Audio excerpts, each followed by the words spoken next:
皆さんこんにちは、村田治です。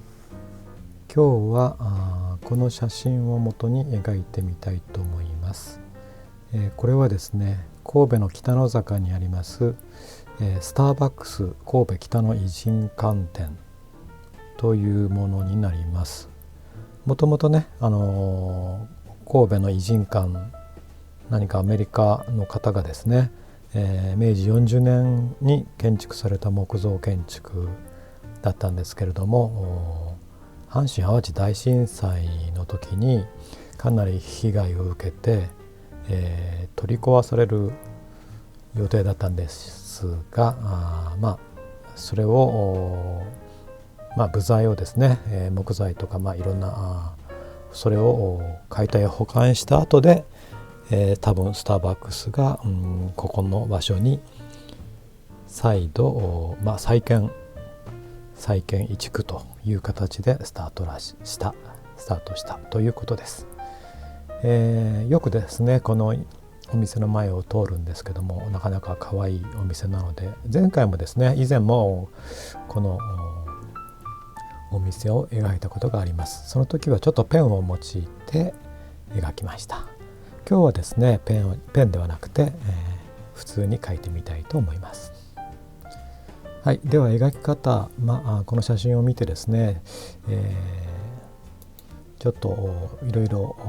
試行錯誤したことを喋ってみたいと思います。ですね、一番最初にちょっと気になるっていうか、一番、この写真で描きたかったというか、いうのはここの人物ですね。とってもいいタイミングで、このカップルが撮れました。で、なんか愛らしい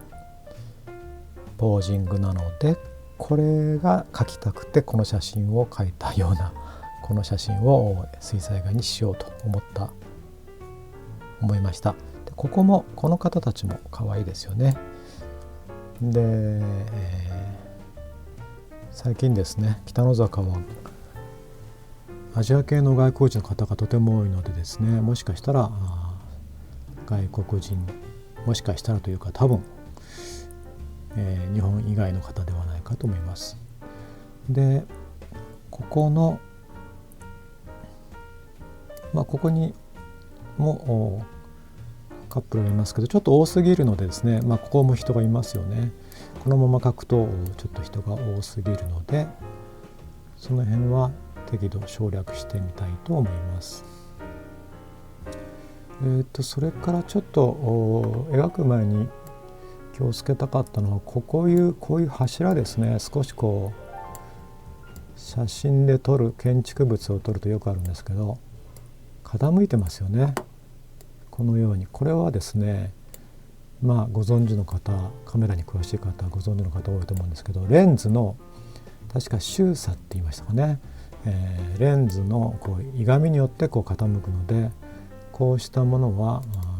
描くときにちょっと補正して、もう少しまっすぐ描くということを覚えておいた方がいいと思います。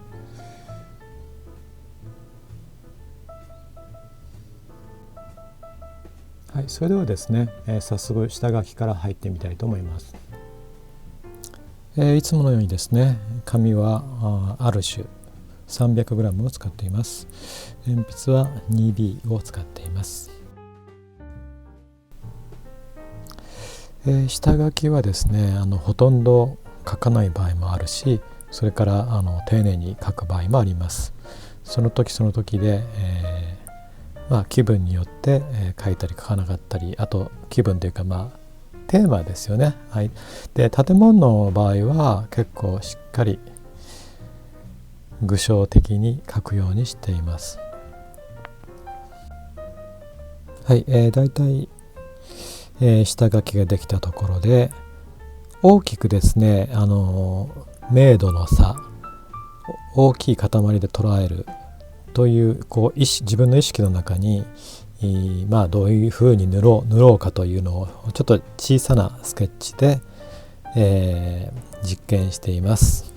で、今回これラフスケッチを描きながら、真ん中オレンジの服にしたら目立っていいなとか思いながらですね描いています。で、周りの建物はこんなシンプルにしたいなと、オレンジとそれからパープルの補色関係で、なるべく雰囲気を出したいなと思っています。でホワイトのところも今回もきっちり残したいと思っています。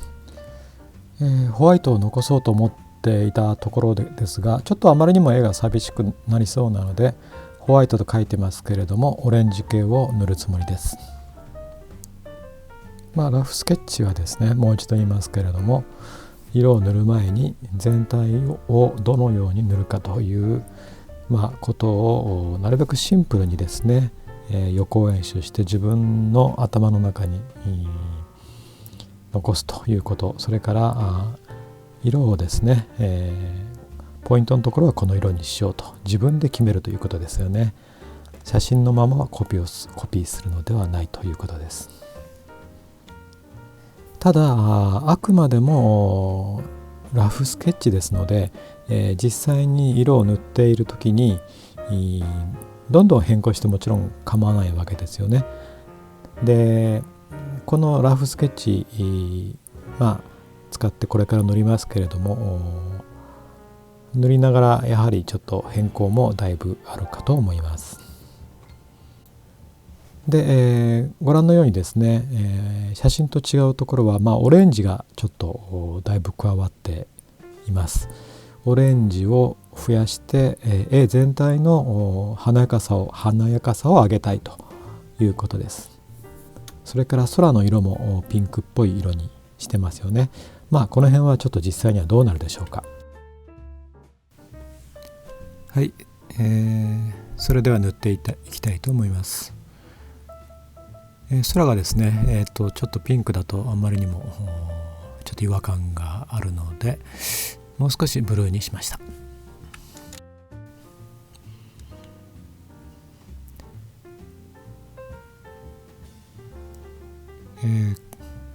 ウィンザー&ニュートンを今回も使っています。コバルトブルーとそれからパーマネントローズを主に混ぜて紫を出しています。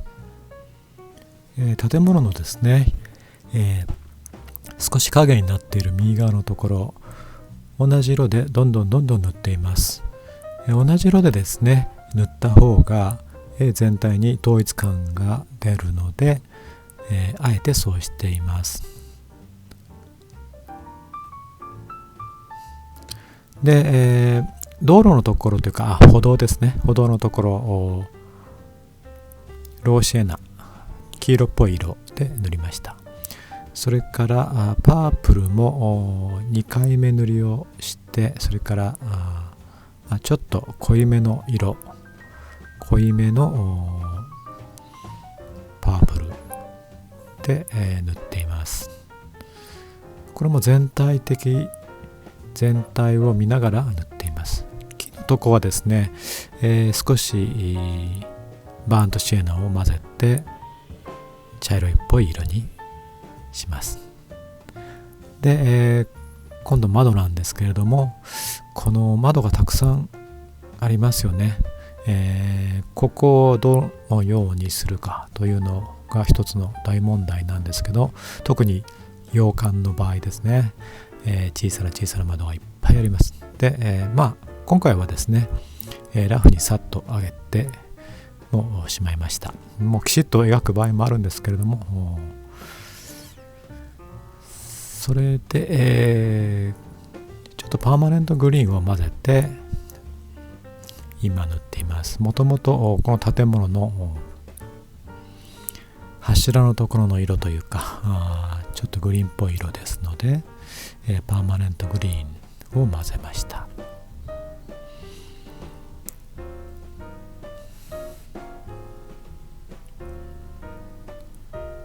木をもう一回塗ってますけれども、少し赤っぽい色も混ぜていますね。写真ではご覧のようにかなりもう影で潰れてしまっているんですけれども、黒く塗るとあまり美しくないので、もう少し明るい赤っぽい茶色というかにウルトラマリンを混ぜて塗っています。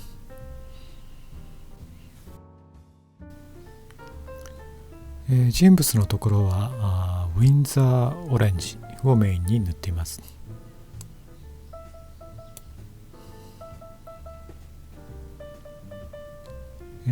かなり写真に沿ってですね、ゆっくりと丁寧に塗っています。この女性の足の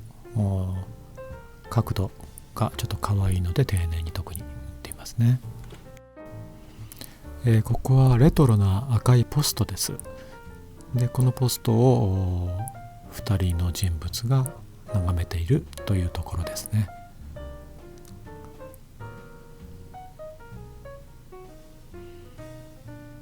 ここはサブの人物、主題の人物ではなくてサブですので、大体っていう感じでしょうか。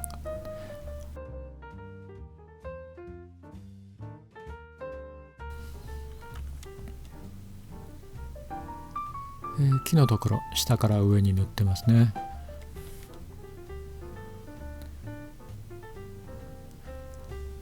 この家もですね、写真だと焦げ茶がちょっと暗い焦げ茶なんですけれども、もう少し明るい色に塗っています。遠くに山がありますので、神戸ですので、六甲山がありますよね。そこを今塗っています。大雑把に塗ればいいと思います。あんまりちょっと色が絵の具がつきすぎたところはティッシュペーパーで拭き取ったりします。緑は主にサップグリーンを使います。パーマネントグリーンはですね、結構緑が強いのであまり使いません。もう一度人物に戻って、丁寧に塗っています。人物を結構描くのが面白いので、周りを塗ってからもう一度塗ると、また戻ってきては直すという感じにします。影をですね、少しくっきり出します。で影を濃いめにくっきり出すと、太陽の光が強く当たっているなっていう感じになりますよね。向こう側にテラスがあるので、そこの椅子とかを描いています。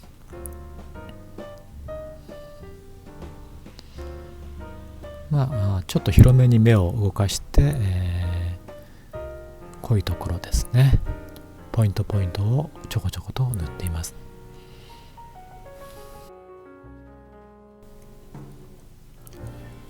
この黒なんですけれども、黒はウルトラマリンとバーントシェーナで作れますが、本当にもっと暗くしたい場合はニュートラルグレーという色があるので、それを使っています。ここでですね、どこまで黒い色で締めるかっていうのを全体の様子を見ながら少しずつやっています。あまり黒を塗るとですね、なんとなくなんていうんですかね、おしゃれじゃないというか、ありきたりの絵になってしまうので、その辺が注意が必要ですけどね。やはり全体が明るすぎるので、もう一段暗いところを入れることにしました。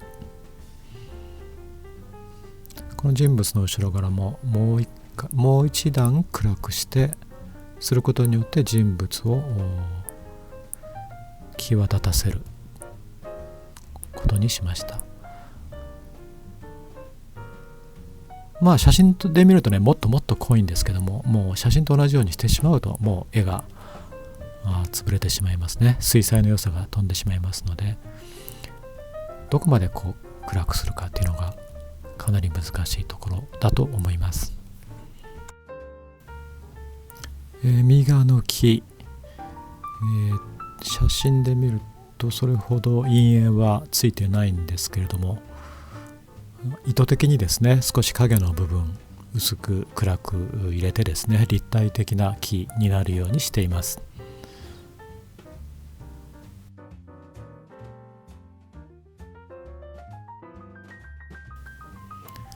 ここからは練り消しを使って、鉛筆を消しています。練り消しゴムですね。練り消し、柔らかいやつを使っています。練り消しは紙があまり傷みませんのでね、いいと思います。で、もう一度鉛筆が消えた後で、見直して必要なところを塗っています。人物ですね、少し赤っぽい色にしました。ウィンザーレッドですねを付け加えました。それから影のところ寂しいので、ウィンザーオレンジとかパーマネントローズをかけて鮮やかな感じというか明るい感じになるようにしました。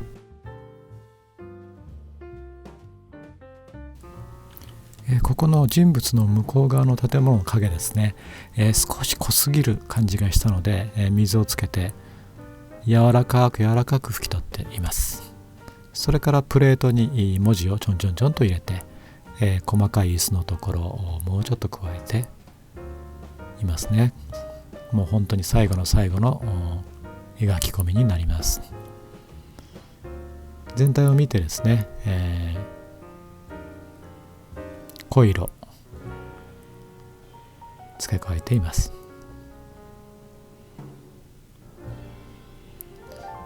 木もですね、あまり枝をたくさん描くとうるさい感じになってしまうのが難しいところですよね。最終的にホワイトガッシュを散らして、だいたいこれで仕上がりになります。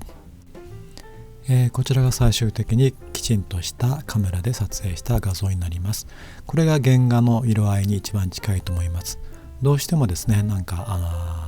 ビデオカメラで撮ると色がちょっと薄いので、最後にお見せする色が原画に近いと思います。皆さんここまでどうもご視聴ありがとうございました。よろしければコメント、それから高評価ボタン、そして、まだ登録されてない方、ぜひ登録をお願いいたします。